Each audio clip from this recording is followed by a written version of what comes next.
ગુજરાતમાં જે રીતે કમોસમી વરસાદ વરસ્યો હતો ને તેને લઈને ખેડૂતોને ઘણું બધું નુકસાન થયું હતું, ત્યારે ખેડૂતો દ્વારા સરકારની સામે માંગ કરવામાં આવી હતી કે તેમનું વળતર ચૂકવવામાં આવે, જે પણ નુકસાન થયું છે તે ચૂકવવામાં આવે। ત્યારે હવે ગુજરાત સરકારે ખેડૂતો માટે ખેડૂત સહાય પેકેજ જાહેર કરી દીધું છે, પરંતુ હજી પણ ખેડૂતોમાં તે સંતોષ જોવા મળ્યો નથી। ત્યારે ખેડૂતોએ તેનો વિરોધ કર્યો છે।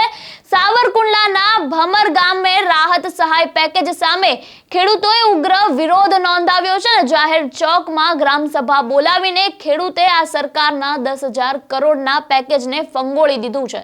ત્યારે શા માટે આ ખેડૂતોએ આ પેકેજને ફંગોળ્યું છે, તેઓનું શું માનવું છે, આપણે વિગતે વાત કરીશું। વૈષ્ણવજન તો તેને કહીએ જે પીડ પરાઈ જાનાને રે। નમસ્કાર, હું આપની સાથે પ્રિયા નાયક, આપનું નવજીવન ન્યૂઝમાં સ્વાગત છે। સાવરકુંડલાના ભામર ગ્રામજનોના આરોપ છે કે આ પેકેજ ખેડૂતોના ઘા ઉપર મીઠું છાંટવા જેવું છે।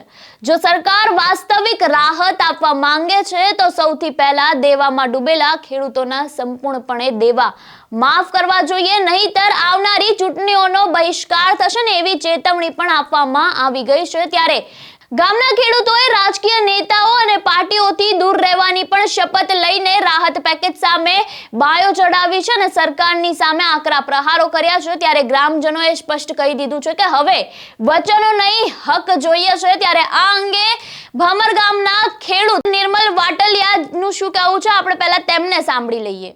શું નામ છે તમારું? નામ ભમર ગામમાં બધા ખેડૂતો ભેગા ત્યાં શું કાર્યક્રમ? મારું નામ નિર્મલ વાટલિયા છે। સરકાર દ્વારા જે પેકેજ જાહેર કરવામાં આવ્યું હતું એ પેકેજ અમારા ગામના જે ગ્રામજનો અને ખેડૂત ખાતેદારો છે એ તમામ ખેડૂત ખાતેદારો તેનો બહિષ્કાર કરી રહ્યા છે, તથા અમારી તમામ આખા ગામની એક જ માગણી છે કે અમારું ગામનું તથા આખા રાજ્યનું જે સંપૂર્ણ દેવું છે એ તમામ પ્રકારનું બેંકનું અને મંડળીનું દેવું માફ કરવામાં આવે। ઉપરાંત જો અમારી આવનારી રણનીતિ એવી છે કે કોઈ પણ વ્યક્તિને કે કોઈ પણ પાર્ટી જે ભમર ગામમાં આવશે તેનો અમે સંપૂર્ણપણે બહિષ્કાર કરીશું, તથા આવનારી તમામ ચૂંટણીઓ અમે બહિષ્કાર કરીશું।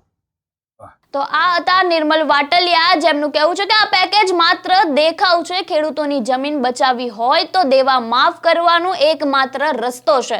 ત્યારે આ અંગે તેજ ગામના બીજા ખેડૂત દાનુભાઈ કીકરનું શું કહેવું છે, આપણે પહેલા તેમને પણ સાંભળીએ।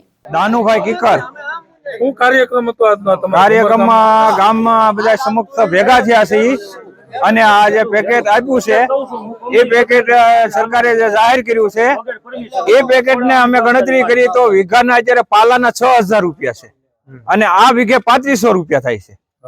અમારે લેણું માફ કરવાનું છે। લેણું માફ ન થાય તો શું રણનીતિ? તો અહીંયા રણનીતિમાં કોઈ રાજકીય કોઈ નેતા પક્ષે કોઈ આવશે કર્યો છે તો એને ગામમાં કરવા દઈશું નહીં। તો આ હતા દાનુભાઈ કીકર, જેઓએ કહ્યું છે કે સરકારનું પેકેજ અમને ન્યાય આપતું નથી ને હવે અમારા ગામના તમામ ખેડૂતો લડી લેવા માટે તૈયાર છે ને અમે લડીશું અને અમારો હક અમે મેળવીશું। ત્યારે આજ ગામના લાલજીભાઈ મોડ જે સરપંચ છે તેઓનું શું કહેવું છે, આપણે પહેલા તેમને પણ સાંભળીએ। શું નામ છે તમારું? આજે ભમર ગામે શું બધા ખેડૂત ભાઈઓ અહીંયા ભેગા થયા? મારું નામ લાલજીભાઈ મોર છે। અત્યારે અમારા ગામમાં બધા જે સરકાર પેકેજ કર્યું છે એ કોઈને મંજૂર નથી। અત્યારે અમારું લેણું બધા માફ કરે સરકાર તો અમે ખુશ છીએ, પણ આ પેકેજથી અમે નારાજ છીએ। તો લેણું માફ ન કરે તો આગામી શું રણનીતિ તમારી?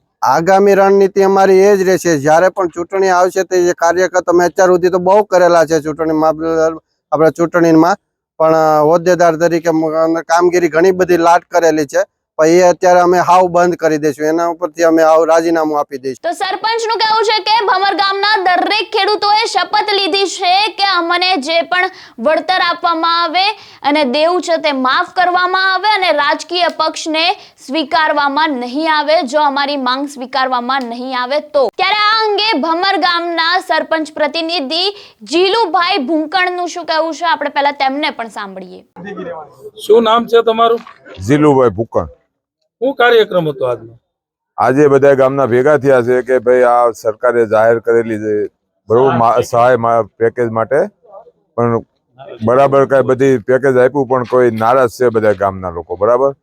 તો એના માટે ભેગા થયા છે. તો આગામી રણનીતિ શું છે તમારી? આગામી અમને જો નહીં આપે તો અમે જો કોઈ પણ ને ચૂંટણી લડવા માટે ગામમાં કોઈને પ્રવેશ કરવા દેશું નહીં, કોઈ મતદાન કરશું નહીં. તો આ હતા સરપંચ પ્રતિનિધિ ભમર ગામના, જેઓનું કહેવું છે કે આ હવે માત્ર સહાયનો મામલો નથી રહ્યો, ખેડૂતોના અસ્તિત્વની લડત બની ગઈ છે. ત્યારે અમારી જેટલી પણ માંગ છે તે સરકાર સ્વીકારે ને જે 10,000 કરોડનું પેકેજ છે તેનું કેન્સલ કરીને અમને તમામ દેવા માફ કરવામાં આવે તેવી માંગ છે. ત્યારે સરકારના 10,000 કરોડના પેકેજ સામે હવે એક નાનું ગામ જાગી ગયું છે. ત્યારે અહીંયા પ્રશ્ન એ છે કે શું આ અવાજ ગુજરાતભરમાં ગુંજશે કે સરકાર ફરી આક્રંદને પેકેજમાં સમેટી દેશે? ત્યારે આપનું આ અંગે શું કહેવું છે? ખેડૂતો દ્વારા જે રોષ વ્યક્ત કરવામાં આવી રહ્યો છે, જે સહાય પેકેજને નકારવામાં આવી રહ્યું છે, તે અંગે શું કહેવું છે? અમને કમેન્ટ બોક્સમાં આપના મંતવ્યો જરૂરથી જણાવજો અને આવા વધુ સમાચાર માટે જોડાયેલા રહો નવજીવન ન્યૂઝ સાથે.